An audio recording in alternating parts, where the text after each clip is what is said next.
Sanjay, you're one of the patients who, when you very first came to us, we couldn't help you with physio because of the injury that you had. Were you disappointed that we couldn't? Not really. It was just, I suppose I found out what was wrong, and I just needed guiding in which way I needed to get better. So even though we couldn't help, we still kind of pointed you in the right direction. Absolutely, yeah. Was it your knee, wasn't it, when you very... It was my knee, yeah. What happened to your knee? It just kept giving way while I was working. So I come in for physio thinking I just tweaked a ligament, but when he had a good look round, he said straight away that I don't think I'd be able to help you. I think it's more serious. And you sort of pointed me to a specialist. I went and saw my doctor, and he sort of arranged for me to see the specialist, and I had keyhole surgery, which was just a little tidy up, and it worked really well. And then I just came back to see you for a bit of physio afterwards. Think back to when you had the injury then. How long did you put up with it before you decided to do something about months. Waited for it for months, thinking it'll just get better. Obviously it doesn't. You just keep putting it off, don't you? You think I'd be alright. Did you just think tomorrow would be the day that it would get better? Yeah, like magic. Yeah. Since then you've had a few injuries, because obviously that was back in when I was based at Darlington Football Club. Yes, probably. Yeah. You were one of the patients who, I would probably say I've got 2 or 3 patients who came to me probably 2003, 2004 sort of time when I was at Darlington Football Club, and have since probably stayed with me for 7, 8 years or whatever it is since then. Yeah. So you've had 1 or 2 injuries since. Tell us about a couple of them. They're all football related usually. I snapped my ankle ligaments. I was luckily with Bupa, and they put me in a cast, and I went for they advised me to go to a physio with themselves, and the specialist there said it would take you a year before you kick a ball again. And I thought, I'm not waiting a year. I come and saw you, and I was kicking a ball within 4 months. So, I remember you coming in crutches, and when you're going off to Egypt or somewhere, a couple of days later. Yeah, it was. And I think I remember telling you to get rid of your crutches, and by the time you come back, you'd be on your feet and a bit more mobile. And obviously we got you back as quick as we could. First ever injury, what was it? Can you remember? First ever thing that you needed to go to see a physio, not necessarily me, but the first time you ever went to a physio? Would have been when I was about 17. Would have been an ankle that I'd gone over playing football. Or did you get straight in, or again did you wait a little bit? Waited again, thinking it would just heal itself, How would you describe physio to somebody? Because obviously now we've tracked your wife and we've tracked both of your kids. Yeah. When they had injuries and you were kind of nudging them towards coming in to see us, what did your wife say? Did she have any questions about what we might do or what physio would be? And what did you say to her? The way I explain physio to them is with a car, if you service your car, you get it MOT'd, but you leave your body, you neglect it, and you need to get it sorted, you need to get it looked at. And as soon as something goes wrong, now. And my kids come in, they play rugby and football, so they have injuries, they get sorted. My wife Nisha, she's been in a few times, and it's just easy, and it's something that you've got to do. You've got to get yourself sorted. What do you like best about physio? What does it do for you and your life? It frees me up, lets me do what I want to do. What about my business? Anything in particular? The staff, how do you find the staff when you come in? Great, brilliant. As soon as you pick the phone up, they're there, they're helpful.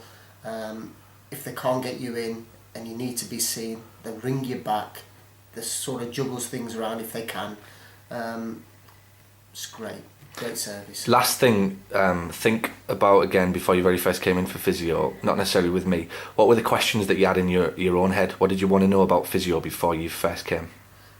Very firstly would be basically costs, how long would it take, am I going to just get treated where a couple of sessions it will take to do, or someone going to squeeze 6 sessions out of me for more money. It was just sort of. So they were the apprehensions that you had. Yeah, they're people. very real. How do you find the cost then? The cost versus the value that you get for your life?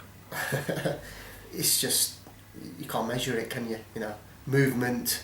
You know, no pain, money well spent. Okay, Dave, the interesting thing about your story and Physio is that when you very first came in to see me, there wasn't much I could do to help. No.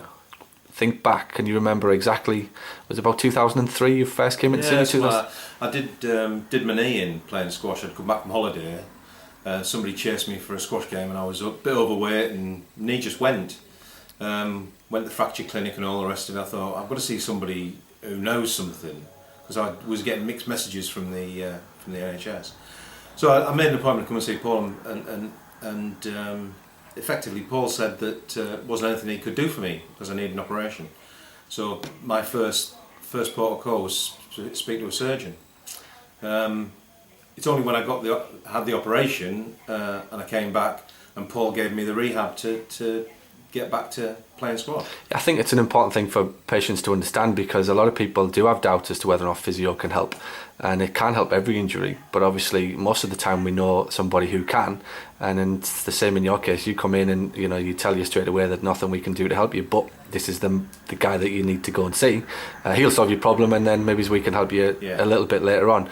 Since then, have you been? One or two niggling injuries. Your knee's great, it's just everything else. Yeah, the knee's the best part of my body now, but it's all the other bits that keep breaking down. Tell us your story. Squash, isn't it? Yeah. Bike riding? Yeah, I'm laid off the bike riding a bit now because I think it interferes with the squash. Too much time in the kitchen?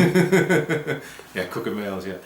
No, it's just not warming up properly and not stretching right, and then you end up with an injury that niggles you. You think you don't need to see a physio, you'll get better by itself, and it comes and goes. You'll tear a calf muscle, you'll give it a week, it'll feel alright, you'll go and play squash again, it'll happen again, and you just don't ever see the end of it. But you've got to come to a point where you think, well, I haven't been playing properly for 8 weeks. If I'd been to see somebody, I could have been back playing squash properly within 3 or 4 weeks. What was your first ever injury? When I stopped playing squash altogether when we were kids. I didn't play for about 12, 13 years. Then I went back playing squash, and about the second or third time I played, I tore my Achilles. How long did you wait for physio? Or to do something? What did you do? So you tore it? I tore it, then it would feel better, then I'd go and play again, I'd be alright for part of the game, then it'd go again, I'd be hobbling around. Another week would go, it'd feel alright, so I'd start playing again. And that went on for about 6 weeks, 7 weeks, when I decided to go and see somebody. So the biggest obstacle was that you always just thought tomorrow would be the day? I'd never had an injury before, and it was just one of those things, wasn't it? And it's lack of knowledge as well. What did you think of physio before you very first went in? What was your thoughts? I didn't really know what to expect because I'd never had anything to do with physios. And the guy I saw, all he did was strap my leg up. He just wrapped tape around the bottom of my foot, like a U shape, around my heel, and then wrapped a load of tape around it so I couldn't actually put my heel on the ground. And it was awful. Couldn't walk properly, but it fixed it, and it was one of those things. I'd had no manipulation on it at all he did was strap it up. What was the questions you wanted to know then before you very first went in for physio? Imagine it's the day you're going for your treatment session and things are going through your head. What are you thinking about? I think the first thing that I thought was, how long is it going to take to fix? And would I need any ongoing treatment? Miraculously, he said no, I didn't need any, and it was just time, and I think I had to keep it on for 3 or 4 weeks. He said, if you have any problems after that, come back to me. He says, but it's just a gradual process of stretching again. And really, just how long, for me, it's if I get an injury, how long is it before I can start playing squash again? How would you describe physio now then? Let's say your wife Elaine had a is that just with me, or is that physio generally? No, that's just you, because you're Dr. Death, I hear you. What would you say? So you let's say your wife hurt her back, Elaine's got a problem, and you were trying to convince her to go for physio, and she said, well, what'll happen when I get there? How would you describe it? Well, all my experiences have been through you, apart from the first couple, and you're a real good people person. So I would say to her that, you know, if she came to see you, you would make her feel instantly at ease. Nothing to worry about. Obviously there's some manipulation and all the rest of it, but it's like anything. If something's wrong, you've got to fix it, and sometimes the only times you can fix it with, you know, manipulation or massage or whatever. So how many people have you told about physio then? Do you recommend physio a lot? Everybody. Because what's the point in struggling along with an injury that you've got, that you've had for 2 weeks, and you're probably going for another 6 or 7 or 8 weeks without doing anything about it? If your car breaks down, you go and get it fixed. Simple.